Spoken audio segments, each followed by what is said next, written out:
అందరికీ నమస్కారం. రేపు రాబోయే ఆంధ్రప్రదేశ్ జనరల్ ఎలక్షన్స్లో మే 13వ తారీఖు నాడు ఎలక్షన్ జరుగుతూ ఉంది. 175 అసెంబ్లీ సీట్లకి 25 పార్లమెంట్ స్థానాలకి జరుగు ఎన్నికల్లో వైసీపీ సింగిల్గా, తెలుగుదేశం, జనసేన, బీజేపీ ఎన్డీఏ కూటమిగా కలిసి వస్తున్నారు. కాంగ్రెస్, సిపిఐ, సిపిఎం పార్టీలు ముగ్గురు కూడా కలిసి ఒక కూటమిగా వస్తున్నారు. రేపు ట్రయాంగిల్ ఫైట్ ఆంధ్రప్రదేశ్లో జరుగుతూ ఉంది. అయితే కాంగ్రెస్కి, సిపిఐ, సిపిఎంకి ఓటు బ్యాంకు ఎక్కువగా లేనందున ప్రధానంగా టీడీపీ, జనసేన, బీజేపీకి, వైసీపీకి మధ్య మాత్రమే పోటీ ఉందని చెప్పక తప్పదు. పోటీ ముఖ్యంగా 2019 ఎన్నికల్లో అనూహ్యంగా జగన్మోహన్ రెడ్డి గారి వైసీపీ పార్టీ 151 స్థానాల్లో విజయం సాధించింది. తెలుగుదేశం పార్టీ 23 స్థానాలతో సరిపెట్టుకుంది. దానికి కారణం గతంలో ఉన్న వైఎస్ రాజశేఖర రెడ్డి గారి లెగసీ కానీ, జగన్మోహన్ రెడ్డి పాదయాత్ర కానీ, వీటన్నిటితో ప్రజలు ఒక్కసారి జగన్మోహన్ రెడ్డికి అవకాశం ఇవ్వాలని చెప్పి అన్ని వర్గాల ప్రజలు ఓటు వేసి జగన్మోహన్ రెడ్డిని ఆశీర్వదించడం జరిగింది. అయితే ఈ క్రమంలో 151 సీట్లతో జగన్మోహన్ రెడ్డి గారి పార్టీ అధికారంలో 2019లో వచ్చింది. ఆ తర్వాత జగన్మోహన్ రెడ్డి గారు గడిచిన 5 సంవత్సరాలు, అంటే ఈ మే నెలాఖరికి 5 సంవత్సరాలు పూర్తవుతుంది. అప్పటి వరకు, నాటి నుండి నేటి వరకు కూడా జగన్మోహన్ రెడ్డి గారు అనేక సంక్షేమ పథకాల ప్రజల్ని ఆకర్షించారు. అయితే ఇక్కడ జగన్మోహన్ రెడ్డి గారి మెరిట్స్, డిమెరిట్స్ కూడా ఒక నిమిషం మీకు చెప్పక తప్పదు. జగన్మోహన్ రెడ్డి గారి పరిపాలనలో గతంలో 70 సంవత్సరాలు ఎప్పుడు స్వతంత్ర భారతదేశంలో కానీ, స్వతంత్ర ఆంధ్రప్రదేశ్లో కానీ ఎప్పుడు కూడా ప్రజలకి రాని విధంగా సంక్షేమ పథకాలు ప్రతి ఇంటికి సుమారు ₹1,00,000 నుంచి 10 లక్షల వరకు ప్రతి కుటుంబంలోనూ పథకాల ద్వారా, ప్రభుత్వ పథకాల ద్వారా బెనిఫిట్ పొందారు. ఈ బెనిఫిట్ పొందిన వర్గాలు సుమారు 70% మంది అనేక పథకాలు లబ్ధి పొందారు ప్రతి ఇంట్లో కూడా. అంటే మొత్తం జనాభాలో 70% పథకాలు లబ్ధి పొందిన వాళ్ళు ఉన్నారు, 30% ఏ పథకం రాని కూడా ఉన్నారు. ఇది పక్కన పెడదాం. అయితే ఈ లబ్ధి పొందిన వర్గాలన్నీ కూడా వైసీపీకి అనుకూలంగా ఉన్నాయి అనేది ఒక వాదన. ఆ వాదన ప్రకారం చూసుకుంటే వైసీపీ చాలా స్ట్రాంగ్గా ఉన్నట్టు. అయితే ఇంకో వాదన ఏంటంటే, రాష్ట్రంలో జగన్మోహన్ రెడ్డి పాలసీ మూలాన కొన్ని వర్గాలు ప్రజలు వ్యతిరేకిస్తారు. ఎంప్లాయీస్ కానివ్వండి, నిరుద్యోగులు కానివ్వండి, అదేవిధంగా లిక్కర్ మందు తాగేవాళ్ళు కానివ్వండి, బిల్డింగ్ భవన నిర్మాణ కార్మికులు కానీ, వీళ్ళంతా కూడా కొద్దిగా అసంతృప్తితో ఉన్నారని చెప్పగలరు. అయితే మెజారిటీ పీపుల్ 70% సంక్షేమ పథకాలకు అట్రాక్ట్ అయ్యారు కాబట్టి సంక్షేమ పథకాల వైపు ప్రజలు మొగ్గు చూపుతున్నారు అనేది మా అంచనాలు కూడా తెలియదు. గడిచిన 10 రోజుల నుండి మేము ఫోన్ ద్వారా ప్రతి నియోజకవర్గంలోనూ, ప్రతి జిల్లాలోనూ అనేక మందితో, న్యూట్రల్గా ఉండే వ్యక్తులతో, వైసీపీ, టీడీపీ కాని వ్యక్తులతో మాట్లాడి ప్రభుత్వ పరిస్థితి మీద, ప్రజల మధ్యలో ఆలోచన మీద ఎంక్వైరీ చేసి ఈ రిజల్ట్ మేము చెప్తున్నా ఉన్నాం. రాబోయే ఎలక్షన్స్లో నేటి వరకు, అంటే 25వ తారీఖు వరకు మాకు అందిన సమాచారం మేరకు వైసీపీ పార్టీ ఆధిక్యంతో ఉందని చెప్పక తప్పదు. అదే ఏ విధంగా అనేది ఆలోచిస్తే తర్వాత లోపలికి వెళ్తే శ్రీకాకుళం జిల్లాలో 10 స్థానాలకు గాను వైసీపీ 5 స్థానాలు, టీడీపీ కూటమి 5 స్థానాలు. అదేవిధంగా విజయనగరం జిల్లాలో 9 స్థానాలకు గాను వైసీపీ 5 స్థానాలు, 4 స్థానాల్లో కూటమి అభ్యర్థులు గెలిచే అవకాశాలు ఉన్నాయి. విశాఖపట్నంలో 15 స్థానాలకు గాను 9 స్థానాల్లో వైసీపీ పార్టీ అభ్యర్థులు, 6 స్థానాల్లో కూటమి అభ్యర్థులు గెలుపొందే అవకాశాలు ఉన్నాయి. ఉత్తరాంధ్రలో 34 స్థానాలకు గాను వైసీపీకి 19 స్థానాలు, టీడీపీ, జనసేన, బీజేపీ కూటమికి 15 స్థానాలు వస్తాయి. ఉత్తరాంధ్రలో కూడా ఇప్పుడు తెలుగుదేశం పార్టీకి పొట్టుగా ఉండే ఉత్తరాంధ్ర కూడా రేపు ఎలక్షన్లో, గత ఎలక్షన్లోనూ రేపు ఎలక్షన్లో కూడా వైసీపీకి మెజార్టీ సీట్లు వచ్చే విధంగా ఉన్నదని చెప్పక తప్పదు. ఇకపోతే కోస్తా జిల్లాలు అంటే తూర్పుగోదావరి, పశ్చిమ గోదావరి, కృష్ణా, గుంటూరు, ప్రకాశం, నెల్లూరు, ఈ 6 జిల్లాలు. తూర్పుగోదావరి జిల్లాలో 19 స్థానాలకు గాను వైసీపీ 9 స్థానాలు, కూటమి 10 స్థానాల్లో ఉంది. ఇక్కడ ఎక్కువగా కాపులు ప్లస్ ఇతర కులాలను కూడా జనసేన కూటమికి సపోర్ట్ అవ్వడం వల్ల, తెలుగుదేశం, జనసేన కలవడం వల్ల ఇక్కడ ఒక సీటు తూర్పుగోదావరిలో కూటమికి వచ్చే అవకాశం కలదు. 19 స్థానాలకు గాను 9 వైసీపీ, 10 కూటమికి వచ్చే అవకాశం ఉన్నది. ఇకపోతే పశ్చిమ గోదావరి 15 సీట్లలో కూడా 8 వైసీపీకి, 7 కూటమికి వచ్చే అవకాశం ఉంది. ఇకపోతే కృష్ణా జిల్లా, ఈ కృష్ణా జిల్లాలో రాజకీయ ఉద్దండులు అనేక మంది, ఎన్టీఆర్, కాకా నాయకత్వం, అదేవిధంగా అలాంటి సీనియర్ నాయకులు ఎంతో మంది కృష్ణా జిల్లా రాజకీయాలను ప్రభావితం చేసిన కృష్ణా జిల్లాలో 16 స్థానాలకు గాను 10 స్థానాలు వైసీపీ, 6 స్థానాలు కూటమి అభ్యర్థులు విజయం సాధించే అవకాశం ఉంది. గుంటూరు జిల్లా 17 సీట్లు. గుంటూరు రంగానే మిర్చి, ఎన్జీ రంగా, దొడ్డపనేని ఇందిరా, ఎడ్లపాటి వెంకట్రావు, అదేవిధంగా కాసు కృష్ణారెడ్డి, కాసు బ్రహ్మానంద రెడ్డి లాంటి ఉద్దండులు ఈ జిల్లాలో రాజకీయాలని వాళ్ళ మాటతో చెలాయించిన పరిస్థితి గుంటూరు జిల్లాలో. ఈ జిల్లాలో 8 సీట్లు వైసీపీకి, 9 సీట్లు టీడీపీ కూటమికి వచ్చే అవకాశం ఉంది. దానికి కారణం ఏంటంటే ఆలోచిస్తే ఇక్కడ బలమైన అభ్యర్థులు, ఉదాహరణకు గుంటూరులో పెంపసాని చంద్రశేఖర్ లాంటి బలమైన అభ్యర్థి కానీ, అదేవిధంగా కృష్ణదేవరాయ నర్సాపేట నుంచి కూడా వాళ్ళిద్దరూ ఎంపీ అభ్యర్థులు నుంచోవడం వలన టీడీపీకి 1 సీటు 2 సీట్లు ఎక్కువ వచ్చే అవకాశం ఉన్నదని చెప్పక తప్పదు. ప్రకాశం జిల్లా, ఈ జిల్లాలో మొత్తం 12 స్థానాలు కావు. ఇక్కడ వైవి సుబ్బారెడ్డి, బాలినేని శ్రీనివాసరెడ్డి వైసీపీలో రాజకీయ ఆధిపత్యం చెలాయిస్తున్నారు. వీరి ఆధ్వర్యంలో గడిచిన ఎన్నికల్లో 8 సీట్లు వైసీపీకి, 4 సీట్లు టీడీపీకి వచ్చింది. గత ఎన్నికల్లో 2019 ఎన్నికల్లో.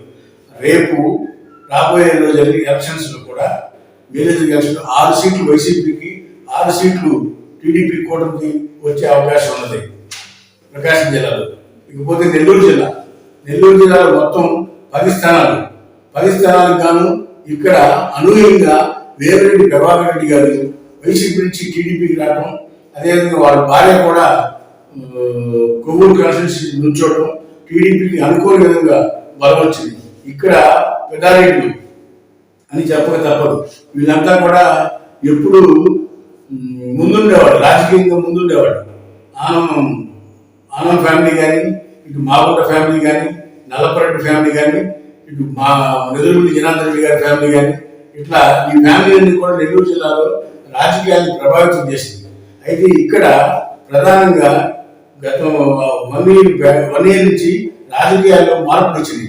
ఆనం రామనారాయణ రెడ్డి గారు, ఎక్స్ ఫైనాన్స్ మినిస్టర్ గారు, చంద్రశేఖర్ రెడ్డి గారు ఉదయగిరి కాన్స్టిట్యున్సీ, అదేవిధంగా నెల్లూరు రూరల్ నుండి కోటమిరెడ్డి శ్రీధర్ రెడ్డి గారు, ఈ ముగ్గురు కూడా అనూహ్యంగా గడిచిన లెజిస్లేటివ్ కౌన్సిల్ ఎలక్షన్స్ లో వాళ్ళ ముగ్గురు కూడా టీడీపీ కూటమికి సపోర్ట్ చేసి వాళ్ళ ముగ్గురు కూడా వైసీపీ నుంచి సస్పెండ్ కాబట్టారు. వాళ్ళ ముగ్గురు కూడా వారిద్దరికి టీడీపీ సీట్లు ఇచ్చి ఉదయగిరి నుంచి కొత్త అభ్యర్థికి ఇచ్చారు. ఆ ఆత్మ గురించి ఆనం రామనారాయణ రెడ్డి గారికి, నెల్లూరు రూరల్ నుంచి కోటమిరెడ్డి శ్రీధర్ రెడ్డి గారికి కూడా టీడీపీ కూటమిలో నుంచుంటున్నారు. ఇకపోతే ఇక్కడ రాజ్యసభ సభ్యులుగా ఉన్న వేమిరెడ్డి ప్రభాకర్ రెడ్డి గారు పార్టీతో, వైసీపీ పార్టీతో డీవియేట్ అయి తెలుగుదేశం పార్టీలో చేరి నెల్లూరు పార్లమెంట్కి పోటీ చేస్తారు. వారితో పాటు వారి సతీమణి కూడా కొవ్వూరు స్థానానికి పోటీ చేస్తారండి. నెల్లూరులో 10 సీట్లకు గాను వైసీపీ 6 స్థానాల్లోనూ, టీడీపీ కూటమి 4 స్థానాల్లోనూ విజయం చేకూర్చే అవకాశాలు ఉన్నాయని చెప్పక తప్పదు. ఇక్కడ కోస్తా జిల్లాలో 89 స్థానాలకు గాను 46 స్థానాల్లో వైసీపీకి ఆధిక్యం వచ్చే విధంగా ఉంది. పోతే మిగిలిన 42 సీట్లు టీడీపీ కూటమికి గెలిచే విధంగా మా అంచనాలు తెలుస్తూ ఉన్నాయి. ఇకపోతే రాయలసీమ మొత్తం 52 సీట్లు. ఇక్కడ అంతా కూడా మెజారిటీ రాజకీయ నాయకులు రెడ్డి వర్గానికి చెందిన వాళ్ళే ఆధిపత్యం చెలాయిస్తూ ఉన్నారు. దేవం సంజీవ్ రెడ్డి కానివ్వండి, అదేవిధంగా వైఎస్ రాజశేఖర రెడ్డి కానివ్వండి, కోట్ల విజయభాస్కర్ రెడ్డి కానివ్వండి, వీళ్ళందరూ కూడా చంద్రబాబు నాయుడు కానివ్వండి, వీళ్ళంతా కూడా రాయలసీమకు చెందిన నాయకులు, ముఖ్యమంత్రులు పనిచేసిన వాళ్ళే. అందుకని ఇక్కడ రాయలసీమ ఎక్కువగా రెడ్డి ఆధిపత్యం ఉన్న ప్రాంతంగా చెప్పగలుగుతారు. ప్రజెంట్ ముఖ్యమంత్రిగా ఉన్న జగన్మోహన్ రెడ్డి గారు కూడా కడప జిల్లా పులివెందుల ప్రాంతానికి చెందిన వ్యక్తి. అందువల్ల ఇక్కడ ఎక్కువగా మెజారిటీ ముఖ్యమంత్రులంతా కూడా, ఆంధ్రప్రదేశ్ పరిపాలించిన ముఖ్యమంత్రులందరూ కూడా రాయలసీమ ప్రాంతానికి చెందిన వారే ఎక్కువగా ఉన్నారని చెప్పగలరు. రాయలసీమలో ఫ్యాక్షన్ ముద్రపడిన జిల్లాలు కూడా ఎక్కువనే చెప్పాలి. ఎందుకంటే ఇక్కడ పరిటాల రవి, మధ్యచెరు సూరి లాంటి వాళ్ళు ఫ్యాక్షన్ పాలిటిక్స్ లో ఉన్నారు. ఫ్యాక్షన్ పాలిటిక్స్ లోనే చనిపోయారు. ఇది వాస్తవం. ఇప్పుడు రాయలసీమలోని కడప జిల్లాలో 10 అసెంబ్లీ స్థానాలకు గాను 9 స్థానాల్లో వైసీపీ విజయం సాధించే అవకాశాలు మెండుగా కనపడతాయి. ఒకే ఒక స్థానం మైదుకూరు నియోజకవర్గం టీడీపీకి ఎడ్జి ఉన్నట్టు మన సర్వేలో తేలింది. ఇకపోతే కర్నూలు జిల్లా అనగానే కోట్ల కేయి కుటుంబాలు ప్రధానంగా ఇక్కడ రాజకీయాలు జరిపారని చెప్పక తప్పదు. కోట్ల విజయభాస్కర్ రెడ్డి ముఖ్యమంత్రి గాను 2 సార్లు, వారి కుమారుడు కోట్ల సూర్యప్రకాష్ రెడ్డి రైల్వే మినిస్టర్ గాను, కేయి ప్రభాకర్ గారు రాష్ట్ర ఉప ముఖ్యమంత్రి గారు, మంత్రి గారు, వారి తమ్ముడు ఎమ్మెల్యే గారు, వారి కుటుంబం వీరి కుటుంబం ఇద్దరు కూడా రాజకీయాల్లో ఉన్నవాడే. వీళ్ళిద్దరూ కూడా కర్నూలు జిల్లాలో ప్రధానంగా చెప్పుకోగల రాజకీయాలు. వీళ్ళిద్దరూ కూడా అనూహ్యంగా టీడీపీ పార్టీలోనే ఉన్నారు. అలాంటి కర్నూలు జిల్లాలో 14 స్థానాలకు గాను 8 స్థానాలు వైసీపీకి, 6 స్థానాలు టీడీపీ కూటమికి వచ్చే అవకాశం ఉన్నదని మా సర్వేలో తేటతెల్లమైంది. చిత్తూరు జిల్లా అనగానే చంద్రబాబు నాయుడు గారు, తిరుపతి వెంకన్న స్వామి గుర్తుకొస్తారు. చంద్రబాబు నాయుడు గారు ఆ జిల్లా నుంచి అతి సామాన్య కుటుంబంలో జన్మించి 3 సార్లు ముఖ్యమంత్రిగా విజయం సాధించి 3 సార్లు ప్రతిపక్ష నాయకుడు కూడా ఉన్నారు. రేపు ముఖ్యమంత్రి దశలో కూడా మళ్ళా తిరిగి చంద్రబాబు నాయుడు గారే కూటమి కనుక అధికారంలోకి వస్తే ఆయనే ముఖ్యమంత్రి 4వ అవుతారని ఘంటాపథంగా చెప్తున్నారు చంద్రబాబు నాయుడు గారు. చిత్తూరు జిల్లా నుంచి ఈ జిల్లాలో 14 స్థానాలకు గాను వైసీపీ కూటమికి 8 స్థానాలు, అదేవిధంగా కూటమికి 6 స్థానాలు విజయం సాధించే అవకాశం ఉందని చెప్పగలరు. ఇకపోతే అనంతపూర్ జిల్లాలో ఎక్కువగా రాజకీయాలు ప్రభావితం చేసిన వ్యక్తులు నాడు నీలం సంజీవ్ రెడ్డి గారు ఇక్కడి నుంచి రాజకీయ ప్రస్థానం ప్రారంభించారు. సంజీవ్ రెడ్డి గారు తదనంతరం నంద్యాల నుంచి పార్లమెంట్ మెంబర్ గా పోటీ చేసి గెలిచి దేశానికి రాష్ట్రపతిగా పనిచేశారు నీలం సంజీవ్ రెడ్డి గారు. సంజీవ్ రెడ్డి గారి స్వగ్రామం అనంతపూర్ జిల్లా. ఈ జిల్లాలో సంజీవ్ రెడ్డి గారి తదనంతరం ఎక్కువగా రాజకీయాలు ప్రభావితం చేసింది కాంగ్రెస్ పాలిటిక్స్ జేసీ దివాకర్ రెడ్డి గారి కుటుంబం, అదేవిధంగా టీడీపీ కుటుంబంలో పటేల్ రవి గారు. ఇద్దరు కూడా అనంతపూర్ జిల్లా రాజకీయాల్లో పేరు ప్రఖ్యాతులు పొందారు. జిల్లా రాజకీయాన్ని శాసించిన వ్యక్తులు. ఈ 2 కుటుంబాలు కూడా టీడీపీ పార్టీలో పనిచేస్తా ఉన్నాయి. అయితే ఇక్కడ అనూహ్యంగా 14 స్థానాలకు గాను 6 స్థానాలు వైసీపీకి, 8 స్థానాలు టీడీపీ కూటమికి వస్తాయని మా సర్వేలో తెలుస్తా ఉంది.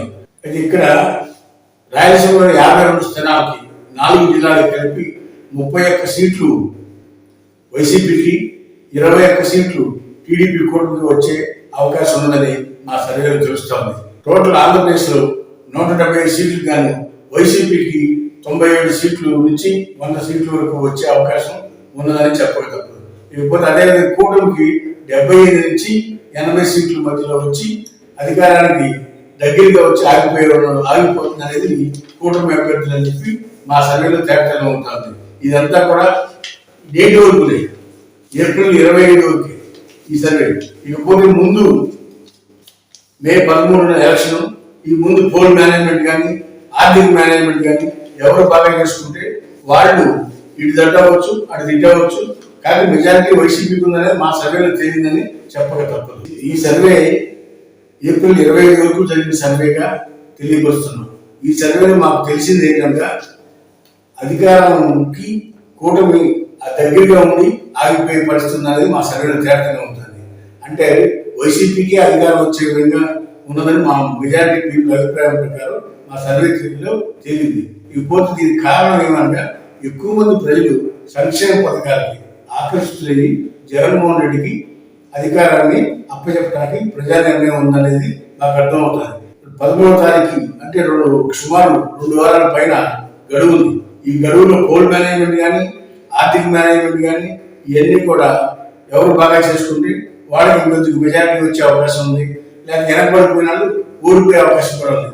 ఏది ఏమైనా జరగవచ్చు. బళ్ళు వాళ్ళు అవ్వచ్చు, వాళ్ళ బళ్ళు అవ్వచ్చు. ప్రజెంట్ మేము చేసిన సర్వే బట్టి ఏప్రిల్ 25వ తారీఖు దాకా ఉన్న పరిస్థితులను బట్టి అనలైజ్ చేసింది. దీంట్లో అయితే జగన్మోహన్ రెడ్డికి ఆధిక్యత ఉన్నట్లు మా సర్వేలో మా టీం ద్వారా తెలిసిన విషయాన్ని మేము తెలియపరుస్తున్నాము. నమస్తే. హాయ్ ఫ్రెండ్స్, మా ఫ్యూచర్ టుడే ఛానల్ చూస్తున్నందుకు చాలా థ్యాంక్స్. మరిన్ని లేటెస్ట్ వీడియోస్ కోసం వెంటనే సబ్స్క్రైబ్ చేయండి. అలాగే ఈ బెల్ ని కూడా రింగ్ చేసేయండి. మా లేటెస్ట్ వీడియోస్ నోటిఫికేషన్స్ అన్నీ మీ మొబైల్లో వస్తాయి. మా వీడియోస్ మీకు నచ్చితే లైక్ చేయండి, షేర్ చేయండి, నచ్చకపోతే కామెంట్ చేయండి.